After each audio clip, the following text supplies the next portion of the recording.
नमस्कार मित्रांनो, कुतूहलच्या 21व्या भागात तुम्हा सगळ्यांचे हार्दिक स्वागत. गेल्या काही भागांमध्ये आपण रेणवीय जीवशास्त्र किंवा मॉलिक्युलर बायोलॉजी या विषयातल्या काही अतिशय मूलभूत संकल्पना समजून घेत आहोत. आपण हे बघितलं की DNA म्हणजे काय असतो, तो कुठे असतो, त्याचा नक्की उपयोग किंवा त्याचं फंक्शन काय असतं आपल्या शरीरामध्ये. आपण पुढे जाऊन हेही बघितलं की जीन म्हणजे काय आणि जीन्स आणि DNAचा काय संबंध आहे, किंवा एखादं जीन हे आपल्या शरीरातलं किंवा जीवसृष्टीतल्या एखाद्या सजीवातलं एखादं गुणवैशिष्ट्य हे कशाप्रकारे निश्चित करतं. आपण मागच्याच भागात हेही बघितलं की या जीन्सना आपण मॅनिप्युलेट करू शकतो का, आपण त्यांच्यामध्ये बदल घडवून त्यांना एकमेकांच्या पुढे मागे जोडून आपण एखादे वेगळे असे आपल्याला अपेक्षित असलेले गुणवैशिष्ट्य साध्य करू शकतो का, ज्यालाच आपण जेनेटिक इंजिनिअरिंग असं म्हणतो. तर हे असे खूपच इंटरेस्टिंग आणि त्याचबरोबर अतिशय कॉम्प्लेक्स किंवा अतिशय क्लिष्ट असे विषय आहेत आणि आपण त्याची माहिती करून घेत आहोत. तर आजच्या भागामध्ये आपण अजून एक स्टेप पुढे जाणार आहोत. लक्षात घ्या मित्रांनो की ह्या सगळ्या तंत्रज्ञानाने आपल्या जीवनामध्ये आमूलाग्र असे बदल घडले आहेत.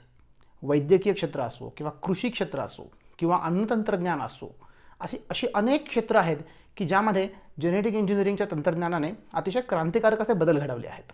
तर आजच्या भागामध्ये आपण बघणार आहोत जीन थेरपी म्हणजे काय. आता थेरपी हा शब्द ऐकून तुमच्या लक्षात आलं असेल की याचा वैद्यकीय क्षेत्राशी काही ना काहीतरी संबंध आहे. हो, नक्कीच तुमचा अंदाज बरोबर आहे. जीन थेरपी ही आपल्या समाजामध्ये आढळणाऱ्या काही दुर्धर आजारांवर मात करण्यासाठी विकसित केली गेलेली एक पद्धत आहे. आणि या पद्धतीविषयी सांगायला आज आपल्याकडे येत आहे रोहिणी. तर मित्रांनो, रोहिणीला तुम्ही आधी भेटला आहातच. आपल्या कुतूहलच्या काही भागांमध्ये तिने आपल्यासोबत काम केले आहे आणि विविध विषयांवरती तिने आपल्याला माहिती दिली आहे. तर आजही जीन थेरपीविषयी माहिती द्यायला आपल्यासमोर रोहिणी येत आहे. रोहिणीकडे बायोकेमिस्ट्री या विषयामध्ये PhD आहे आणि सध्या ती विज्ञान संवादक म्हणून काम करते आहे. तर चला तर मग रोहिणीकडून जाणून घेऊयात जीन थेरपीविषयी. धन्यवाद विहंग. नमस्कार. आज मी तुम्हाला जीन थेरपीबद्दल सांगणार आहे. जीन थेरपीबद्दल बोलण्यापूर्वी आपण बघूयात की अनुवंशिक आजार होतात म्हणजे नेमकं काय होतं. आपण कुतूहलच्या मागच्याच भागात बघितलंय की शरीराच्या प्रत्येक पेशीमध्ये ATGC चा क्रम असतो आणि हा क्रम आपली सगळी गुणवैशिष्ट्ये ठरवतो. काही वेळेला असं होतं की या क्रमामध्ये काही बदल घडतात. याला आपण इंग्लिशमध्ये म्युटेशन्स असे म्हणतो. मराठीत त्याला उत्परिवर्तन म्हणतात. म्हणजे ज्या जीनमध्ये म्युटेशन्स झाले ती जीन उत्परिवर्तित झाली किंवा म्युटेट झाली असं आपण म्हणू शकतो. उत्परिवर्तनामुळे त्या जीन पासून जे प्रोटीन तयार होणार असतं त्या प्रोटीनमध्ये सुद्धा काही वेळेला बदल घडू शकतो. अर्थात असा बदल प्रत्येक वेळी घडेलच असं नाही, पण जर बदल घडलाच तर मात्र त्याची परिणती आजारात होऊ शकते. काही म्युटेशन्स असे असतात ज्यांच्यामुळे त्या जीन पासून तयार होणारं जे प्रोटीन असतं ते अकार्यक्षम होतं. आणि काही म्युटेशन्स असेही असतात ज्यांच्यामुळे एखादी एक ठराविक पेशींमध्ये नसतेच. आता जीनच जर नसेल तर ते प्रोटीनच तयार होणार नाही. तर प्रोटीनच जर तयार होणार नसलं किंवा प्रोटीन अकार्यक्षम असलं तर ते शरीरासाठी घातक ठरू शकतं. सिस्टिक फायब्रोसिस, मस्क्युलर डिस्ट्रोफी किंवा सिकल सेल अनिमिया हे काही असे आजार आहेत जे जेनेटिक डिसऑर्डर्स किंवा उत्परिवर्तनामुळे होतात.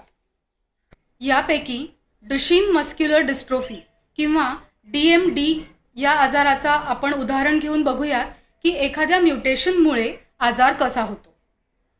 DMD मध्ये शरीराचे स्नायू हळूहळू कमकुवत व्हायला लागतात आणि अगदी साध्यासुध्या हालचाली जसं उठणं, बसणं, उभं राहणं किंवा चालणं या दिवसेंदिवस वेदनादायक व्हायला लागतात आणि शेवटी चाकाच्याच खुर्चीचा आधार घ्यावा लागतो.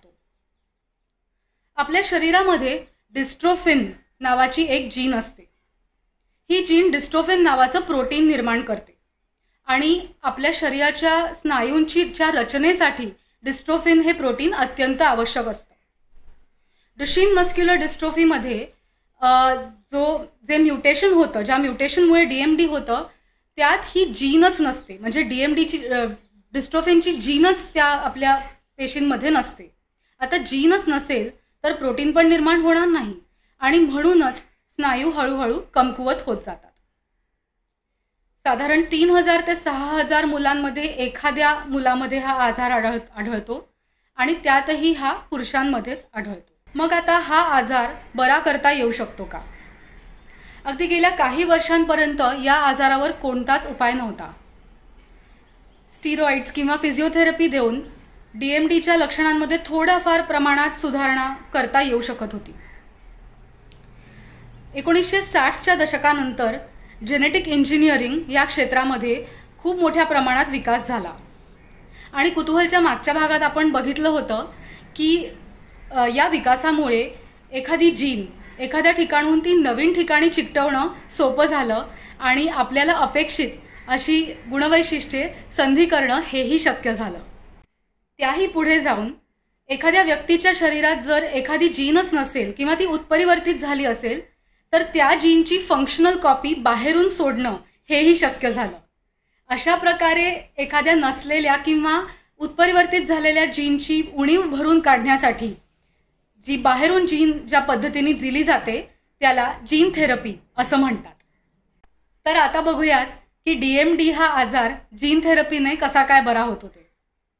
यासाठी आपल्याला पहिले ओळखावं लागतं की कोणती जीन आपल्याला एखाद्या रुग्णाच्या शरीरात सोडायची आहे. DMDच्या बाबतीत आपल्याला माहिती आहे की डिस्ट्रोफिन ही जीन आपल्याला DMDच्या रुग्णात सोडावी लागणार. इथे एक मोठं आव्हान असं आहे की डिस्ट्रोफिन जीनचा जो क्रम आहे म्हणजे ATGCचा जो क्रम आहे तो खूप लांबलचक आहे आणि एवढी मोठी जीन कापून ती दुसऱ्या ठिकाणी चिकटवून ती एखाद्या रुग्णाच्या शरीरात सोडणं हे काही सोपं काम नाही. तर यावर संशोधकांनी एक उपाय काढला आहे. त्यांनी काय केलंय की सबंध डिस्ट्रोफिन जीन न घेता त्यातला नेमका कोणता भाग डिस्ट्रोफिन प्रोटीनसाठी आवश्यक आहे तेवढाच भाग घेऊन एक मायक्रो डिस्ट्रोफिन अशी छोटी एक जीन त्यांनी तयार केली.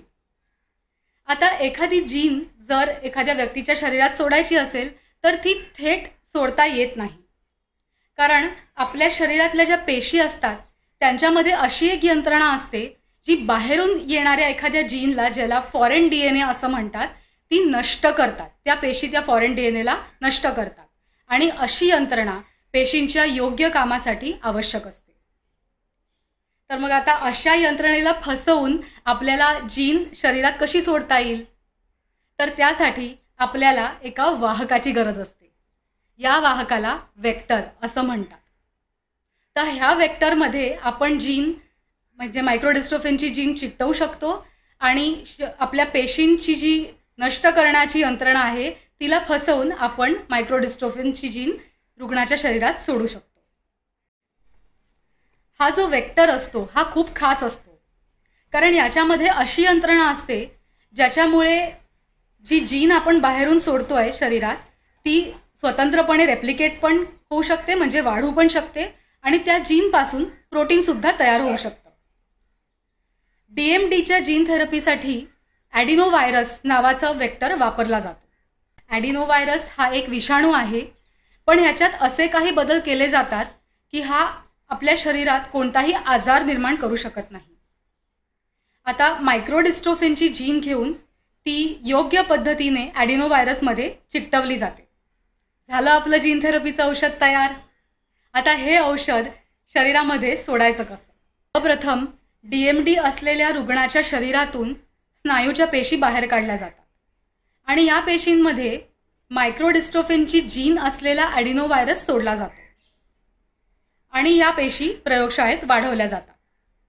आणि मग नेमक्या कोणत्या पेशींमध्ये मायक्रोडिस्ट्रोफिनची जीन आहे त्याच पेशी निवडून त्यांची एका ठराविक प्रमाणात वाढ झाली की त्या रुग्णाच्या शरीरात पुन्हा सोडल्या जातात.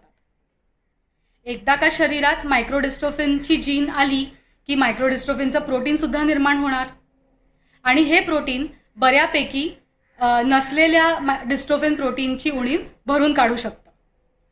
अशा पद्धतीने DMDची जीन थेरपी दिलेल्या रुग्णांमध्ये मोठ्या प्रमाणात बदल दिसून आलाय आणि त्यांच्या लक्षणामध्ये सुधारणा दिसून आली आहे.